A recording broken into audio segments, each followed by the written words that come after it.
Boa noite, galera. Meu nome é Ellen e eu vou iniciar aqui ao longo dos grupos 5 e 6 sobre a psicologia individual de Alfred Adler. Antes de a gente partir para o contexto da história de vida de Adler, vou levantar 2 fatos interessantes sobre o autor.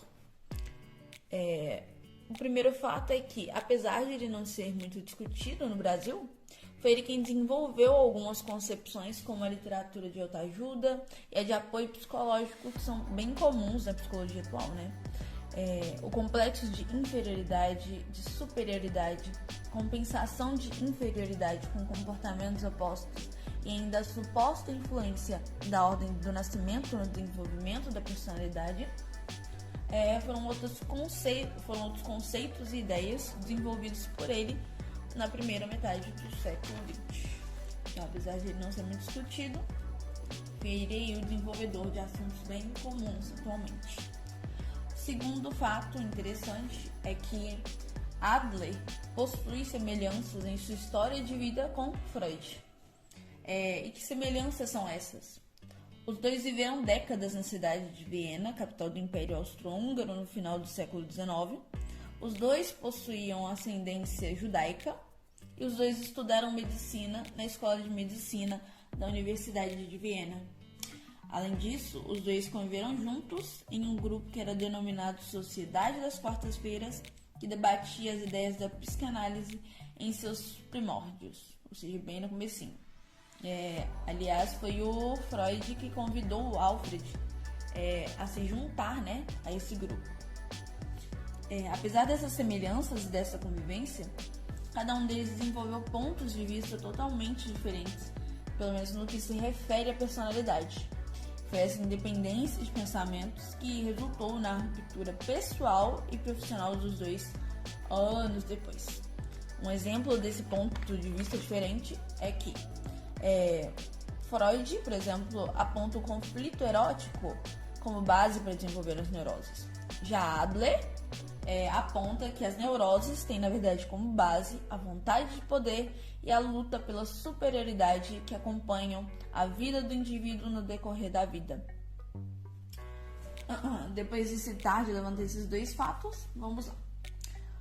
Antes de partir para a teoria em si, nós achamos importante contextualizar a vida de Adler, pois a própria história de vida do nosso autor ilustra a teoria dele. Alfred Adler nasceu em 7 de fevereiro de 1870. Sua mãe e seu pai foram imigrantes húngaros. Sua mãe era húngara e o pai nasceu em Burgenland. Mas desde o matrimônio, os dois viveram em Viena, onde nasceram Adler e seus irmãos, sendo que Adler era o terceiro. Alfred foi uma criança que apresentou muitas doenças e ficou à beira da morte várias e várias vezes. Inclusive, ele teve tuberculose e posteriormente desenvolveu raquitismo, o que resultou em uma infância sem poder sair e brincar ou correr com as outras crianças. Enquanto seu irmão era extremamente atlético e forte, o irmão mais velho, o que causava uma inveja profunda em Adler, de acordo com seus biógrafos. Claro, que tudo que eu vou citar aqui é de acordo com o que os biógrafos desenvolveram sobre a vida dele. Então, de um lado tinha Adler, doentio e sem características atléticas, além de sem saúde, e do outro tinha seu irmão, que era forte e saudável. Além de tudo ainda, os pais elogiavam com intensidade o irmão mais velho de Adler, em detrimento dele. Então, exemplo, eles falavam: "Nossa, Alfred, como você podia ser como seu irmão. Olha como ele é forte, inteligente." E isso causava uma inveja bastante profunda, o que creio eu, bastante óbvio que aconteceria depois de todos esses elogios na infância. Então, o próprio Adler, posteriormente, disse que uma das principais motivações da sua vida era de superar esse irmão mais velho e mostrar para os outros e para si próprio que ele era capaz de superar suas limitações de ordem física e também intelectuais. Porque Adler tinha dificuldade na escola também, essa dificuldade intelectual vinha disso. E ele era considerado um aluno medíocre, pensante em matemática. E isso mudou com esforço, dedicação e a vontade de poder. Então Adler cresceu, né, com essa motivação de sair de um estado de se sentir inferior ao seu irmão e as outras crianças, e de se sentir inferior por ter limitações físicas e intelectuais. E ele conscientemente decidiu superar essas limitações, falando para si próprio: já que eu sou fraco e não sou muito inteligente, eu tenho que me esforçar muito mais do que os outros para alcançar os meus objetivos. Já na época da escolha profissional, né, voltando aqui um pouquinho, ele comentou durante um jantar que ele queria ser médico. E obviamente seus pais desacreditaram, porque o pai de Adler já havia até sido aconselhado a colocá-lo em uma escola de aprendizes de sapateiro, pela falta de capacidade que as pessoas viam em Alfred de realizar qualquer outra coisa. Porque sapateiro, naquela época, era uma profissão indigna. Adler ficou obviamente furioso e declarou com toda certeza que ele ia ser médico, sim. Então, tomado por esse sentimento de inferioridade, querendo alcançar a superioridade, ele estudou mais e até na parte física ele se desenvolveu. E tornou-se um corredor razoável, considerando que ele já havia tido raquitismo. Como fruto desse esforço nos estudos, né, ele foi admitido no exame da Escola de Medicina da Universidade de Viena, mesma faculdade de Freud. Então vamos aqui contextualizar.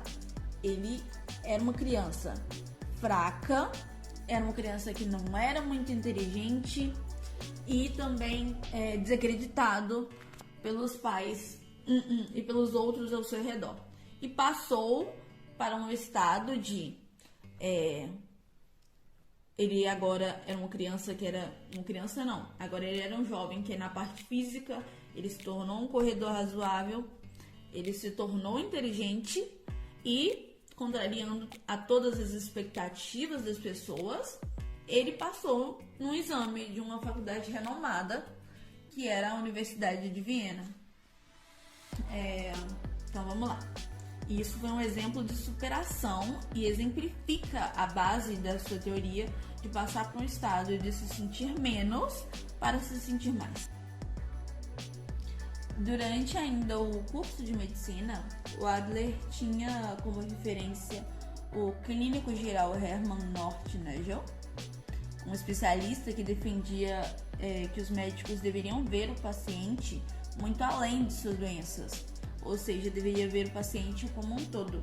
E o Adler, ele compartilhava dessa mesma ideia, além de que o Adler ressaltava que para se tornar um bom médico, a pessoa tinha que ser amável. E foi esse pensamento que fez ele ser visto como psiquiatra e filósofo.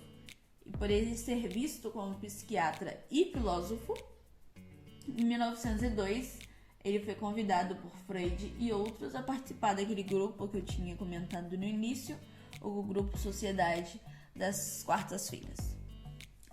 Em 1892, Adler, já formado e já casado com sua esposa Raíssa, ele abriu seu consultório no bairro de Palestrace e começou então a atender, em sua grande maioria, pessoas de classe média baixa e judeus. Para finalizar o contexto da história de vida do Adler, eu vou citar dois fatos. Primeiro que, quando Adler atendia aos artistas do espetáculo Prater no seu consultório, a maioria desses artistas sofriam de padecimentos físicos. E boa parte das suas anotações e observações levaram Adler a lançar o livro, do qual o nome original está aí na tela, o livro Estudo sobre a Inferioridade dos Órgãos. Então essas observações e anotações levaram ao lançamento desse livro. Segundo fato é que o nascimento de seus 4 filhos com a Raíssa, sua esposa, contribuiu para a compreensão de Adler a respeito do desenvolvimento do caráter. Então, sua vida familiar serviu como parte do material favorável às suas teorias sobre educação e condução infantil, principalmente as relacionadas à influência da mãe na formação do caráter dos filhos. Então, no geral, a vida de Adler ilustra fortemente suas teorias. Podemos ver, que desde a infância até o nascimento de seus filhos influenciou fortemente suas teorias. Agora, um último fato para a gente partir para a teoria é que Adler, em 1904, juntamente com suas 2 filhas, se converteu ao protestantismo. Princípios básicos da teoria de Adler. Esforço pelo sucesso ou pela superioridade é um dos conceitos centrais da teoria de Adler. Segundo Adler, todos nascemos frágeis e dependentes de outros seres humanos. E essa condição gera na criança sentimentos de inferioridade. Todos os seres humanos têm uma força dinâmica que conduz o seu comportamento, e essa força é o esforço para superar a fragilidade e atingir o sucesso pessoal e coletivo ou a busca por superioridade. Desenvolvimento e diversidade de personalidades. No que se refere especificamente ao desenvolvimento da personalidade? Um conceito-chave para a compreensão do sentimento de inferioridade e do processo de compensação. A personalidade é vista como um processo ativo e criativo, no qual as pessoas atribuem um significado às experiências de vida que enfrentam. Adler viu os primeiros 5 anos de vida como centrais para o desenvolvimento da personalidade, pois nessa idade já somos capazes de usar essa força criativa e estabelecer o nosso objetivo final. Não quer dizer que nessa idade já sabemos o que queremos na vida, mas já nos sentimos obrigados a buscar formas de superar nossos sentimentos de incompletude, fragilidade e impotência. Todos temos o poder de criar nosso objetivo final, a partir da nossa herança genética e da influência ambiental. Nós usamos a nossa força criativa para definir um objetivo de vida e, nesse processo, modelamos nosso comportamento e nossa própria personalidade. Ao longo do desenvolvimento, os sentimentos motivam as pessoas e uma das direções: o esforço pelo sucesso ou o esforço pela superioridade. O esforço pelo sucesso é buscado pelas pessoas psicologicamente saudáveis. Elas se importam com o sucesso pessoal, mas também com o sucesso coletivo. O esforço pela superioridade é buscado pelas pessoas que não são psicologicamente saudáveis e desejam se sentir superiores a outras pessoas. Quaisquer que sejam os objetivos preliminares ou caminhos adotados, todo ser humano é movido por um objetivo final. Entende-se que os sentimentos de inferioridade servem de base para as sensações de desprazer e descontentamento que provocam um impulso interno para um objetivo final fictício. A compensação do sentimento de inferioridade e um objetivo final fictício é como um mecanismo de defesa importante e muito satisfatório nas adaptações de tal indivíduo. Segundo Adler, devemos aproximar dessas pessoas não as vendo como um degenerado, mas como um ser humano nosso igual, proporcionando-lhe um ambiente em que encontre possibilidades de se sentir igual. Esse é o caso, por exemplo, de crianças que apresentam determinadas dificuldades no processo de escolarização que as impedem de aprender no ritmo e no tempo das crianças de sua turma, como esperam os pais e professores. Apesar de não apresentarem defeitos orgânicos perceptíveis, as dificuldades no processo de escolarização produzem nela um sentimento de inferioridade, muitas vezes mais intensificado do que aquelas que ela apresenta visivelmente. Nesse sentido, segundo Adler, o papel da psicologia individual é de observar a distância que há entre o indivíduo e a solução correta, razoável e geralmente humana de um problema vital. Estilo de vida. Segundo Adler, crianças que são negligenciadas ou, ao contrário, mimadas, não terão objetivos finais muito claros e, ao longo da vida, elas tentarão compensar seus sentimentos de inferioridade sem uma relação muito clara com seus objetivos e, ao invés de buscarem o sucesso, já buscarão a sensação de superioridade. Como, por exemplo, uma criança que foi mimada durante sua infância pode desenvolver uma relação de exploração com a própria mãe, como forma de buscar a superioridade. Isso acontece porque o adulto que foi a criança mimada sente-se superior às outras pessoas ao manter uma relação de exploração com a figura que se formou em seu inconsciente ainda na infância. É como se a geração desse vínculo com a mãe também lhe tornasse grande.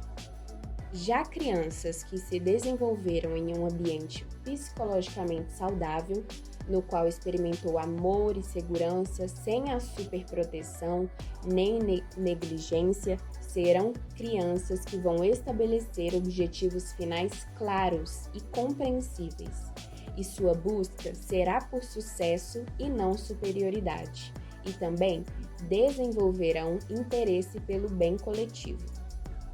Relação entre os objetivos. Muitas vezes, não percebemos com exatidão as relações entre os nossos objetivos preliminares e o objetivo final. Nós perseguimos vários objetivos preliminares ao longo da vida e temos clareza a respeito deles. Queremos um determinado emprego, uma casa em algum determinado bairro, queremos fazer esse ou aquele trabalho social. Perseguimos diversos objetivos preliminares, mas nem sempre nos damos conta de como eles conectam entre si, nem de como eles nos levam ao nosso objetivo final. Mas quando estamos próximos à completude, todo o caminho de pequenas conquistas que trilhamos até ali ganha um significado para nós. A busca pelo sucesso ou superioridade é uma forma de compensar o sentimento de inferioridade que é despertado pela fragilidade. O objetivo final pode tomar qualquer forma, mas eles podem ser resumidos em duas categorias: a superioridade pessoal ou o sucesso coletivo, que inclui o sucesso pessoal, mas não se limita somente a ele. Superioridade pessoal. As características dessas pessoas podem ser definidas como busca da superioridade pessoal sem qualquer preocupação com o outro. Seus objetivos são exclusivamente individuais e guiados por um profundo sentimento de inferioridade. Sucesso coletivo. O interesse social genuíno caracteriza aqueles que não lutam apenas pelo seu sucesso pessoal, mas pelo bem da coletividade. Segundo Adler, essas são as pessoas mais psicologicamente saudáveis, que ajudam o outro sem buscar recompensa e buscam o sucesso pessoal sem passar por cima ou tirar proveito de alguém. Percepções subjetivas. Para Adler, nós não vemos a realidade como ela é, mas como nossas ficções permitem, e elas nos influenciam como se realmente existissem. Como, por exemplo, a ideia de que o homem é superior à mulher é uma ficção, mas muitas pessoas vivem de acordo com ela. Essa percepção subjetiva da realidade é o que Adler chama de ficções. Elas são verdadeiras para nós, orientam nossas vidas e ajudam a formatar nossas ações, mas não necessariamente correspondem à realidade. O objetivo final se dá no contexto dessas ficções e a nossa busca pela completude é a mais importante de todas as ficções, e as demais ficções nos ajudam a criar um formato concreto até o objetivo final, pois as expectativas do futuro estão baseadas nas ficções do presente. O inconsciente, segundo Adler, é a parte do nosso objetivo final que não é compreendida ou não muito clara. Para ele, existe harmonia entre o inconsciente e o consciente.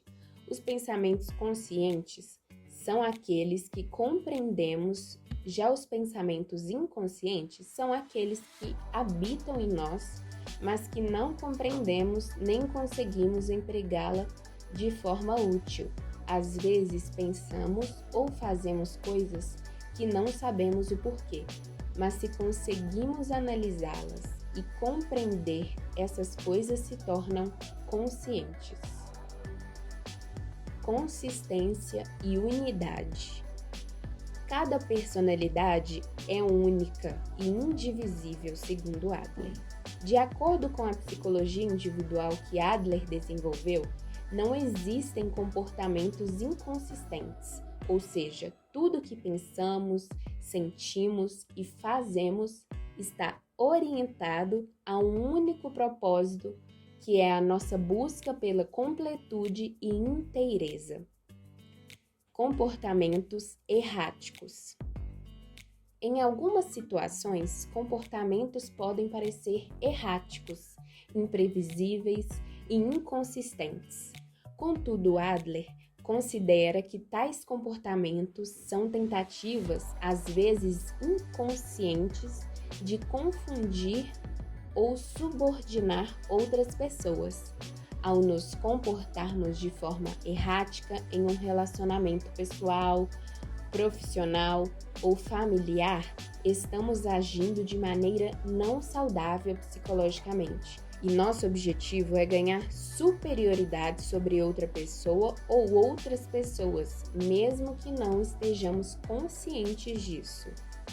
A erraticidade do comportamento é uma forma de ganhar vantagem sobre o outro, pois nossas ações se tornam imprevisíveis e as pessoas não conseguem antecipar o que faremos nem se defender.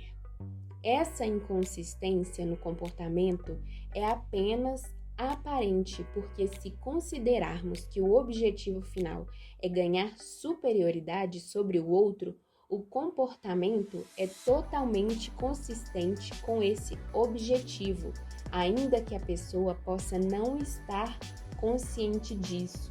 Por isso, Adler recusa a ideia de que existem comportamentos inconscientes.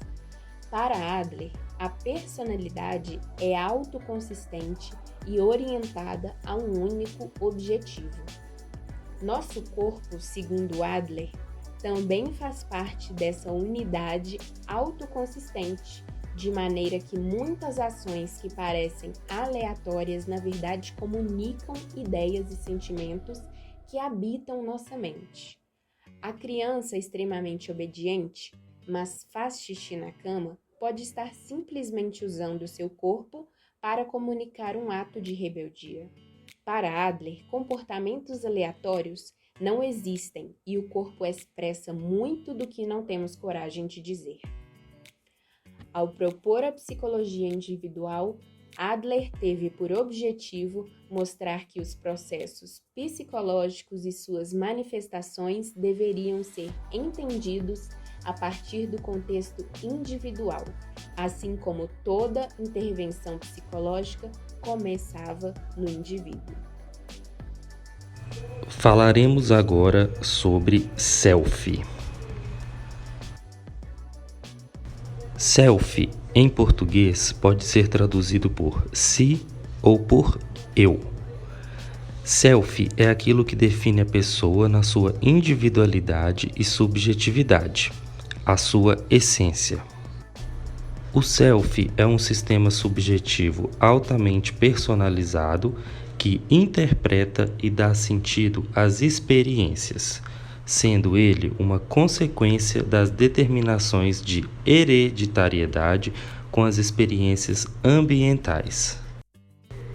Self também é o caminho para uma personalidade saudável e medida que supera as estruturas neuróticas. O ser humano usa a força criativa para moldar a personalidade individual, utilizando o ambiente e fatores genéticos para isso. Com experiências passadas e planos para o futuro, tudo em busca do sucesso como objetivo final. Daí que surge o conceito self-criativo, que ele é basicamente igual ao self, porém traz um aspecto criativo caracterizando e criando novas interpretações. O self-criativo age sobre a capacidade de impressões do ambiente e da interpretação das experiências, transformando-os em uma personalidade subjetiva, dinâmica, unificada, pessoal e única. Dá significado à vida, podendo ser comparado ao conceito de alma, pois é o princípio ativo da vida humana. Neurose na concepção de Adler. Adler, assim como Freud, ele afirmava que os sintomas neuróticos são interpretáveis e são fundamentalmente defensivos. Para ele, todo ser humano nasce frágil e dependente, o que gera um sentimento de inferioridade e uma busca de compensação. Para Adler, os sentimentos de inferioridade motivam as pessoas em duas direções. A primeira, o esforço e a busca pelo sucesso, que é presente no indivíduo psicologicamente saudável, que é aquele indivíduo que não busca só o crescimento individual, ele também busca o crescimento coletivo. Segundo, o esforço e busca pela superioridade, que é presente no indivíduo psicologicamente doente. O ser humano doente, neurótico, aplica a si mesmo uma cobrança exacerbada para atingir a perfeição. Ele foca apenas no crescimento individual. Ele busca estar acima do outro e não possui nenhum interesse social. O neurótico, ele desenvolve uma superproteção para se defender desse sentimento de inferioridade e poupar a self. Essa tentativa de proteção, ela cria um ciclo vicioso, já que a falta do interesse social foi a precursora do problema. Também impede a solução do mesmo. A incapacidade do neurótico de lidar com o problema da vida o leva a criar salvaguardas. Essas salvaguardas são análogas aos mecanismos de defesa freudianos. Elas são estratégias cognitivas e comportamentais usadas para evitar ou desculpar-se do fracasso imaginário. O Adler, ele descreveu 3 categorias gerais de salvaguardas. As desculpas, que se apresentam em forma de sintomas como ansiedade e depressão, e elas são usadas como desculpa para evitar o cotidiano e a vida. A agressão, que é uma transferência da responsabilidade para terceiros, e elas são usadas como meios para elevar a frágil autoestima do neurótico. O distanciamento. Ele assume várias formas, físico, mental e emocional. Gera um afastamento das pessoas e dos problemas. Agora irei falar sobre a pesquisa característica e os métodos de pesquisa. As observações empíricas de Adler foram feitas amplamente no setting terapêutico e consistem principalmente em reconstruções do passado conforme lembrado pelo paciente e em avaliações do comportamento presente, com base em relatos verbais. Essas observações centravam-se no que Adler chamou de os 3 portões de entrada para a vida mental. O que seriam esses portões? A ordem de nascimento, memórias iniciais e sonhos. A ordem de nascimento. O Adler, ele observou que as personalidades do primogênito, do filho do meio e do caçula em uma família tendiam a ser bem diferentes. Ele atribuiu tais diferenças às experiências distintas que cada criança tem como membros de um grupo social. O filho primogênito, ele recebe muita atenção até o nascimento do segundo filho.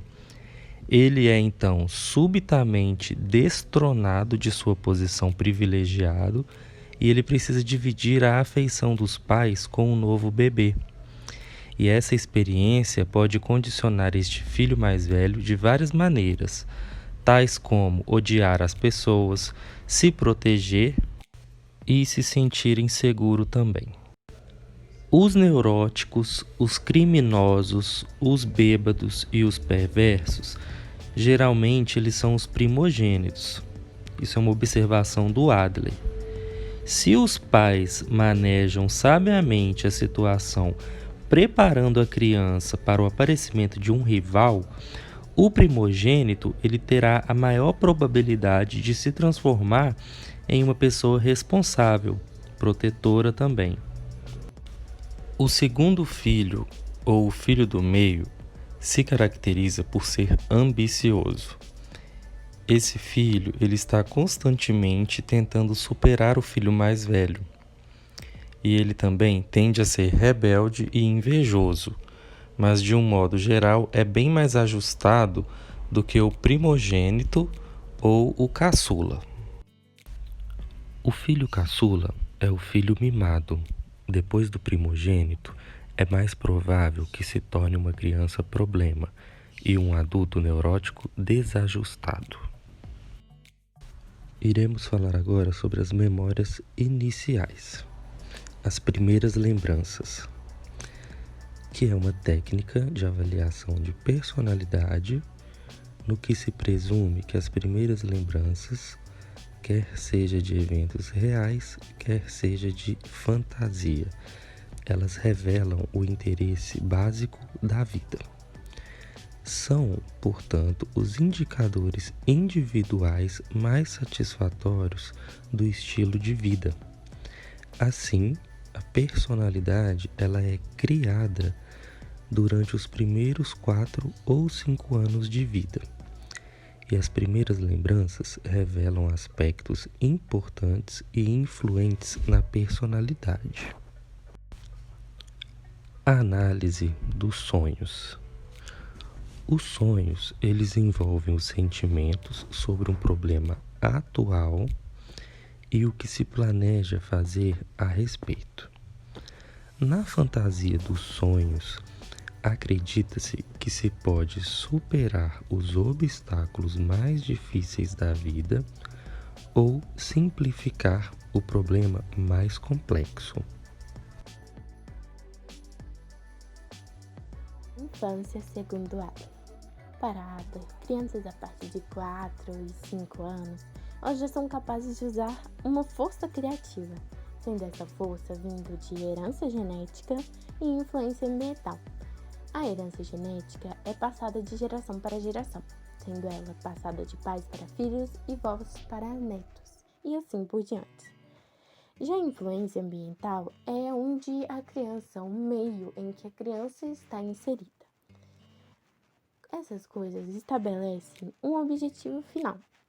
Porém, não quer dizer que é nessa idade que as crianças são capazes de saber o que querem na vida, o que elas querem para sua vida adulta, mas já é impelindo uma necessidade de buscar formas de suprir sentimentos de incompletude, fragilidade e impotência. O sentimento de inferioridade e o desejo de superá-lo são duas faces de uma mesma moeda, ou seja, é uma força que nos impulsiona por toda a nossa vida até o fim dela. São crianças especiais que possuem alguma enfermidade, tanto física ou mental, que tende-se a se inferiorizar comparando com as demais crianças, pois elas se protegem em um nível que elas acham que elas não são capazes de realizar, exercer as atividades diárias do dia a dia. E essas crianças têm uma capacidade enorme, incrível, de desenvolver outros sentidos, um nível superior às demais crianças. E isso se equilibra com, de forma geral, os seus outros sentidos. Entretanto, os pais, eles precisam entender e serem compreensivos e encorajadores para que seu papel seja de um motivador emocional, para que ele possa ver que o pai é um herói para aquela criança. Sendo que a gente sabe que o sentimento de inferioridade, ele pode ser, de certa forma, hereditário e de acordo com o meio que a criança vive. E os pais desse tipo de criança, eles precisam motivar os seus filhos e serem um grande gestor patriarcal que suprirá essa decadência de inferioridade. Crianças mimadas são crianças que os pais super protegem elas.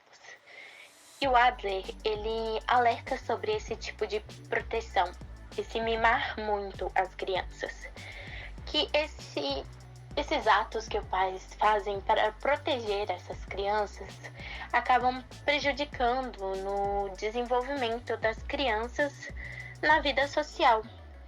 Elas não conseguem desenvolver um senso social cooperativo. E isso resulta em um congelamento da sua evolução, pois eles têm na mente deles que todas as suas necessidades, tudo que é aquilo que eles precisarem, vão ser supridas e lidadas pelos seus pais. E eles não buscam por um objetivo, eles acabam sendo pessoas extremamente inseguras, porque essas crianças, eles não conseguem ir para frente nos seus objetivos, dar um passo à frente por terem uma super proteção. Eles não conseguem e não têm a capacidade de tentar ir para frente por terem sido desde a infância protegidos. E acaba que esse perfil dessas crianças atrasam a vida social e ambiental delas. Já as crianças negligenciadas são crianças que foram rejeitadas, abandonadas, sofreram agressões físicas, mentais, e elas possuem um princípio totalmente corrompido, porque para elas, aquilo que elas sofreram, elas acabam fazendo de novo quando chega na vida adulta. E eles se tornam violentos de certa forma. A ausência de uma base familiar estruturada faz com que essas crianças sejam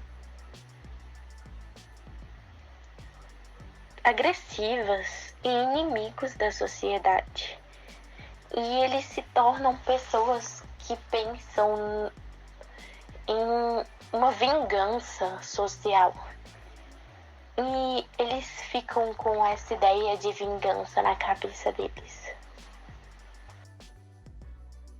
E assim, essas crianças, elas criam objetivos futuros ligados a serem superiores a todas as outras pessoas, para suprir, de uma certa forma, esse sentimento que elas têm de inferioridade vinda desde a infância delas, sendo algo extremamente ruim para a sua vida e seu convívio social e cooperativo.